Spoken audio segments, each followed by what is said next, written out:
l'homme et la parole. Ça veut dire quoi? Reviens à ce tableau. Ici, l'homme aussi retourne la même parole vers Dieu. Est-ce que vous me suivez? La flèche change. La flèche est venue de Dieu à l'homme.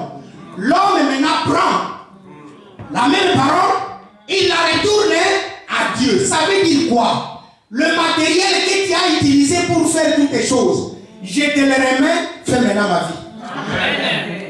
Brique yo tongana na ngomoki. Yango yo liloba. Na songisi yango epai na yo tongana. C'est ça. C'est ça. Construis-moi, Seigneur. Répare-moi, Seigneur. Je te remets ce que tu as utilisé. Répare-moi. C'est ça. Si vous comprenez ça, bien aimé, ça change toute la vision de votre vie. J'ai la victoire sur toutes les choses.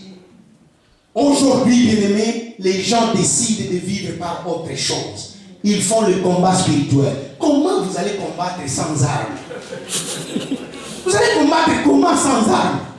Est-ce que vous avez déjà vu un soldat sur le champ de bataille sans armes? Oui, c'est la première victime. C'est la première victime qui va tomber. Donc, écoutez cela, bien aimé, et c'est très important. Et nous parlons de la parole. C'est quoi? La parole veut dire logos. Logos. Au commencement était la parole. La parole était avec Dieu. Cette parole-là, c'est le logos. Logos. Logos, c'est quoi? C'est une idée, une pensée, un communiqué dans son état brut. Ça, c'est Dieu. Ça, c'est Dieu. Dieu est la parole. Il est en haut, comme logos. C'est un message. Maintenant, quand la Bible nous dit la parole était avec Dieu, mais cette parole est venue chez les siens, et les siens ne l'ont point reçue. La parole logos devient parole incarnée dans un homme, dans un corps. Vous avez maintenant un corps, le logos incarné. Il est là, incarné, c'est Jésus, il était au milieu de nous et il est au milieu de nous aujourd'hui. Puisque la Bible nous dit, la parole s'est faite chair et elle habite au milieu de nous. La parole incarnée, pleine de grâce et de vérité, elle est là. Maintenant, quand cette parole est prononcée, quand le logos est prononcé, il ne reste plus logos, il devient Réma. Vous me suivez? Logos, Dieu, logos incarné, Jésus, Réma, parole vivante. Donc, le Réma, chaque jour, il y a un Réma pour ma vie. Chaque jour, il y a un Réma. Comme tu as le repas pour ta vie avec le corps, il y a aussi un Réma pour ta vie de chaque jour. Donc ça, c'est la parole qui sort maintenant de la bouche de Dieu. C'est ce qu'on appelle Réma. C'est ça, la parole au temps convenable. C'est ça, la parole prononcée. Réma. Il y a une parole nécessairement là dehors pour moi. Avant de faire la prière, je dois comprendre quelle est la parole qui correspond à ma situation. Pourquoi cela, bien-aimé? La foi vient de ce qu'on attend. Et ce qu'on attend vient de la parole de Dieu. Il n'y a pas de foi sans parole. Il n'y en a pas. Il n'y a pas de foi sans parole. Il n'y en a pas. Ça n'existe pas. Votre foi va venir d'où? De quoi? S'il n'y a pas de parole. Ça ne peut pas venir. Il n'y aura pas de foi. Pourquoi? Puisque la foi qui saisit une parole de foi est prononcée dans une prière de foi. Et c'est là Dieu exauce. Une parole de foi, une prière de foi donne l'exaucement de la prière. Si vous ne faites pas une parole basée sur la parole de foi, Dieu ne se sent pas. C'est pour cela que vous devez retourner la parole auprès de celui qui l'avait donnée. Nous allons lire dans Proverbe 4. Dans Proverbe 4, mon fils, sois attentif à mes paroles, prête l'oreille à mes discours. Parole du Seigneur. Est-ce que vous avez écouté ces choses-là? Mon fils, sois attentif à mes paroles, prête l'oreille à mes discours. Donc, ces proverbes qu'il a écrits, c'est Salomon. Suivez bien, bien, puisqu'il y a des choses que nous ne comprenons pas dans la Bible. C'est lui qui avait écrit ces proverbes, il s'appelle qui? Salomon, Dieu lui dit, c'est par inspiration, mon fils, sois attentif à mes paroles. Prête l'oreille à mes discours. Quand il y a plusieurs paroles, ça devient un discours. Cet homme qui nous communique ça, écoutez bien, puisque vous ne comprenez pas ces choses, puisque vous appréciez certaines personnes sans les connaître. Cet homme qui nous dit ça, son père David meurt, il reçoit la royauté. Son premier acte de royauté, c'est d'aller prendre une femme égyptienne. Suivez. Il devient roi. Qu'est-ce qu'il fait? Il va prendre une femme étrangère. Or, la parole lui dit, vous ne prendrez pas des femmes étrangères. Pourquoi? Puisqu'ils vont détourner votre âme, votre cœur de moi. Quand Salomon a posé cet acte, pour toi qui es en train d'étudier la parole de Dieu, tu devais tout de suite savoir qu'il aura des problèmes. Il aura des problèmes. Ça ne va pas traîner. Or, nous voyons cet homme. Quand vous lisez Ecclésiaste, à un certain moment, vous voulez pleurer avec Salomon.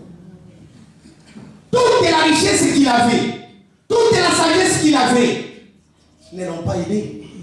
Puisque Salomon pleurait, il était dans la dépression. Imaginez-vous, un homme, si riche soit-il, il prend 1000 femmes pour satisfaire ses désirs sexuels. 1000 femmes. Une année, à 365 ou 366 jours. Même si tu couchais avec une femme par jour, tu ne peux pas les terminer toutes. Amen. Est-ce que vous me suivez? C'est un homme normal, ça? Non. C'est pas normal. C'est un homme normal. Comment pour satisfaire ses besoins? Juste, nous avons juste une femme. Ça te pose déjà des problèmes. Mais alors, encore 1000, vous pouvez vous imaginer. Hein? Mon programme, tu as des amis. 1000. Il avait des problèmes. Quelqu'un qui dit, il dit de lui-même, moi Salomon, je n'ai pas privé mes yeux de quoi que ce soit. Tout ce que mes yeux ont désiré, je l'ai retourné. Cet homme, il vient, il te dit, moi, je pouvais échouer, mais toi, n'échoue pas. Toi, n'échoue pas. Il te dit, fais attention aux paroles de Dieu. Faire attention, c'est quoi? Tout dans ma vie doit se concentrer, doit donner priorité à la parole de Dieu. Tout. Fais attention. C'est ça, faire attention. Tourne toute ta concentration auprès de Dieu. Puisque si tu ne fais pas ça, tu auras un problème. Mon fils, fais attention à mes paroles. Que toute ton attention se focalise sur mes paroles. Donne priorité à mes paroles. Mets mes paroles à la première place. imagination. Les gens veulent imaginer la parole. On n'imagine pas la parole. On ne réfléchit pas pour comprendre la parole. La parole vient et on accepte la parole. On n'imagine pas. On ne fait pas l'intelligence de la parole. Quand on est sûr que c'est la parole de Dieu, on est là. Maintenant, il te dit, avec la parole, fais attention. Mais quand il s'agit des discours, prête les oreilles. Prête les oreilles. Prête l'oreille. Oreille. C'est un instrument utile pour la parole de Dieu. Et beaucoup de gens ne prêtent pas les oreilles à Dieu. Prêter, ça veut dire quoi? Par exemple, mon frère ici, si je te dis, prête-moi ta Bible, je la prends.